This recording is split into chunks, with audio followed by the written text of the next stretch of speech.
নমস্কার বন্ধুরা, welcome to my channel Mithu Rana Jansan. আশা করি সকলে সুস্থ আছেন ও ভালো আছেন। বাইরে বৃষ্টি হচ্ছে, এরকম ওয়েদারে যদি এরকম বাটার গার্লিক এগ থাকে তাহলে কিন্তু দারুণ জমে যায়। সন্ধ্যাবেলা টিফিনে কিংবা মর্নিংয়ে প্রোটিন ব্রেকফাস্ট খেতে চাইলে দারুণ হেলদি এই বাটার গার্লিক এগ রেসিপি। অনেকেই জানেন, কিন্তু আমি কিভাবে করছি তা আমি আপনাদের সাথে শেয়ার করছি। দেখতে থাকুন, আশা করি খুবই উপকৃত হবেন। একদম দারুণ ইউনিক এই বাটার গার্লিক এগ চলুন আজ আপনাদের সাথে শেয়ার করছি। এখন তো পুজো সিজনেও বাচ্চাদের বিভিন্ন রকমের বায়না থাকে। বাইরে কোনো কিছু না কিনে ঘরেই কিন্তু করে ফেলতে পারবেন দারুণ সুন্দর এবং হেলদি এই রেসিপি। এই বাটার গার্লিক এগ করার জন্য এখানে আমি 3টে এগ নিয়ে নিয়েছি। এগগুলো একটি পাত্রে ভেঙে নিচ্ছি। আপনাদের পরিমাণ মতো আপনারা এগটা বুঝে নেবেন। যদি ফ্যামিলির লোক বেশি থাকে কিংবা বেশি কোয়ান্টিটি করতে চান সেক্ষেত্রে বেশি নেবেন। আমি এখানে মাত্র 3খানা ডিম নিলাম। এবার ডিমের মধ্যে দিয়ে দেবো সামান্য পরিমাণে লবণ, আর দিয়ে দেবো সামান্য পরিমাণে গোলমরিচের গুঁড়ো, আর দেব সামান্য পরিমাণে দুধ। 2 থেকে 3 টেবিল চামচ আছে। দুধটা দিলে ডিমটা খুব সুন্দরভাবে ফ্লাফি হয়। দেখুন, সামান্য পরিমাণে দুধ দিয়ে দিলাম। এবার খুব ভালো করে ফেটিয়ে নেব। খুব সুন্দর করে এইভাবে আমি ফেটে নিচ্ছি। আপনারা চাইলে কাঁটা চামচের সাহায্যেও ফেটে নিতে পারেন। আর কিছুই দেব না। আপনারা যদি একটু কালার করতে চান সেক্ষেত্রে সামান্য পরিমাণে হলুদ কিংবা লাল লঙ্কার গুঁড়োও দিতে পারেন। খুব ভালো করে ফেটানো হয়ে গেছে। এবার কিছু উপকরণ নিয়ে নিয়েছি।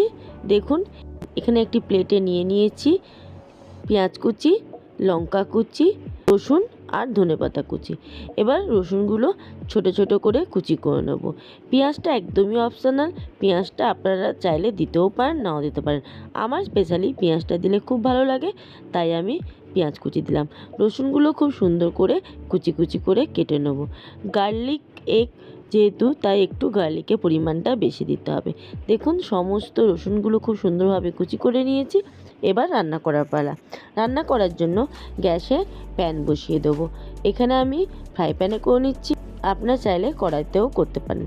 প্যানটা গরম হয়ে এলে দিয়ে দেবো সামান্য পরিমাণে বাটার, তারপর দিয়ে দেবো সামান্য পরিমাণে সাদা তেল বা রিফাইন্ড অয়েল। তেল খুব ভালো করে গরম হয়ে গেছে, মাখন পুরোটা গলে গেছে। এই পর্যায়ে দিয়ে দেবো আগে থেকে লবণ আর গোলমরিচ দিয়ে ফেটিয়ে রাখা ডিমের গোলা। ডিমটা দিয়ে দিলাম। এই সময় গ্যাস কিন্তু লো টু মিডিয়াম রাখতে হবে, খুব বেশি হাই করলে হবে না। এবার দেখুন, হালকা নিচটা ধরে এলে অল্প অল্প করে কিন্তু আমি সরিয়ে দেবো। এইভাবেই ডিমটা ভাজতে হবে। দেখুন, হালকা হালকা যেই না নিচটা একটুখানি শাঁকা হয়ে যাচ্ছে সেই পর্যায়ে আস্তে আস্তে করে সরিয়ে দিতে হবে। এইভাবেই কিন্তু পুরো ডিমটা ভাজতে হবে। খুব বেশি ডিম ঝুরি করব না। ডিমের ভুজিয়ার মতো কিন্তু ডিমটা ঝুরি হবে না। ডিমটা বেশ সুন্দরভাবে বড় বড়ই টুকরো থাকবে। দেখুন, আস্তে আস্তে কত সুন্দরভাবে আমি একটু একটু করে সরিয়ে দিচ্ছি। বেশ সুন্দরভাবে এইভাবে পুরো ডিমটা ভেজে নিতে হবে। লবণ আমার দেওয়া আছে, আর লবণের পরিমাণটা কিন্তু বুঝে দেবেন, কারণ বাটার পড়বে, বাটারও একটু লবণাক্ত হয়। দেখুন, এইভাবে হালকা করে করে সমস্ত ডিমটা কিন্তু আমি সরিয়ে সরিয়ে বেশ সুন্দরভাবে ভেজে নিচ্ছি। খুব বেশি সেঁকার দরকার নেই, হালকা করেই কিন্তু সমস্ত ডিমের গোলাটা শক্ত হয়ে এলেই হবে। আর ছোট ছোট করে টুকরো করব না, ঠিক এইরকম একটু বড় বড় করে টুকরো করে কেটে নেব। তারপর উল্টে পাল্টে সমস্ত ডিমগুলো কিন্তু ভেজে নিতে হবে। দেখুন, কত সুন্দরভাবে আমার একটা সাইড হয়ে গেছে হালকা মতো সেঁকা। এবার ডিমগুলো উল্টে দিচ্ছি। একটু যেটা বড় পিস আছে সেটা একটু ছোট করে নেব, কিন্তু খুব বেশি টুকরো করব না। একদম ভুজিয়ার মতো হবে না, ভুজিয়ার থেকে বেশ অনেকটাই বড় বড় রাখতে হবে। এইভাবে উল্টে পাল্টে পুরো ডিমটাই কিন্তু আমার ভাজা হয়ে গেছে। খুব সুন্দরভাবে ডিমটা ভাজা হয়েছে, আর দেখুন কতটা ফ্লাফি হয়েছে, আশা করি দেখেই বোঝা যাচ্ছে। এইভাবে ডিমটা ভাজা হয়ে গেছে। ডিমটা এবার প্যান থেকে তুলে নেব। খুব সুন্দরভাবে দেখুন লালচে রং ধরে এসেছে। এবার সমস্ত ডিমগুলো প্যান থেকে তুলে নিলাম। এরপর ওই প্যানের মধ্যে দিয়ে দেব বাটার। বাটারের পরিমাণটা আপনারা বুঝে দেবেন, যেরকম আপনারা বাটার খাবেন সেই পরিমাণে বুঝে দেবেন। শুধু বাটারই দেব, এখানে কোনো অয়েল দেব না।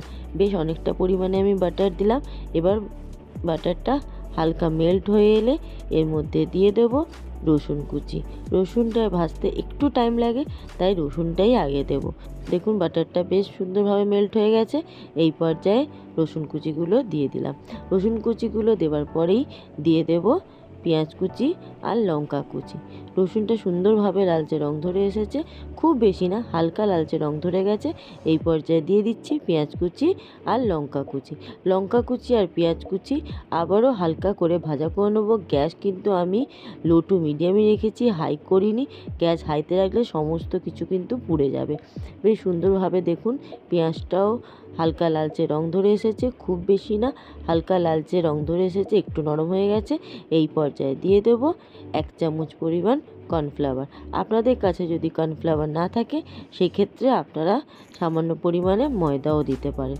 1 চামচ পরিমাণ কর্নফ্লাওয়ার দিলাম। কর্নফ্লাওয়ারটা দিয়ে খুব ভালো করে কর্নফ্লাওয়ারটাও নাড়াচাড়া করব।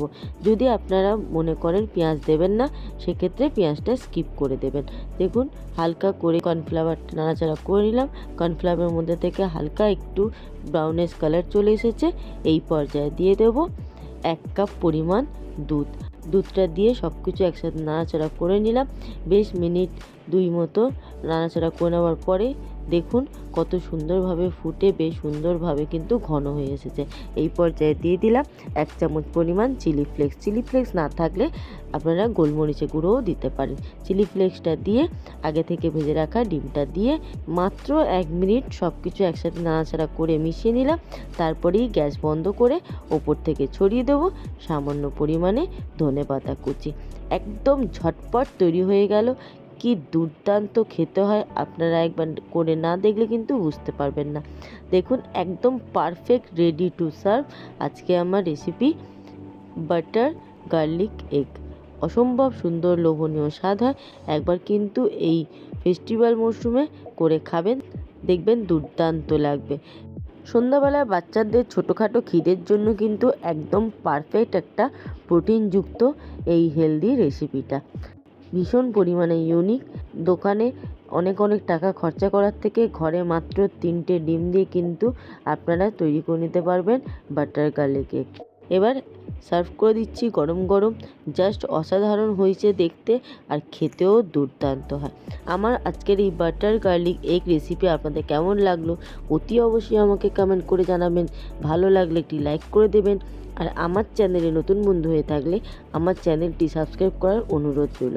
সাবস্ক্রাইব করে পাশে বেল আইকনটিতে ক্লিক করে অল নোটিফিকেশানটা অন করে দেবেন। তাহলে যখনই যা দেবো তৎক্ষণাৎ আপনাদের কাছে পৌঁছে যাবে। তাহলে এইভাবে একবার অতি অবশ্যই বাটার গার্লিক এগ করে খাবেন এবং রেসিপি কেমন লাগলো আমাকে কিন্তু জানাতে ভুলবেন না। আজ তাহলে আসি, খুব শীঘ্রই দেখা হবে আরেকটি দুর্দান্ত কোনো নতুন রেসিপি নিয়ে। ততক্ষণ ভালো থাকবেন, সুস্থ থাকবেন এবং সাবধানে থাকবেন আর আমার পাশে থাকবেন। এতক্ষণ আমার সাথে থাকার জন্য অসংখ্য ধন্যবাদ।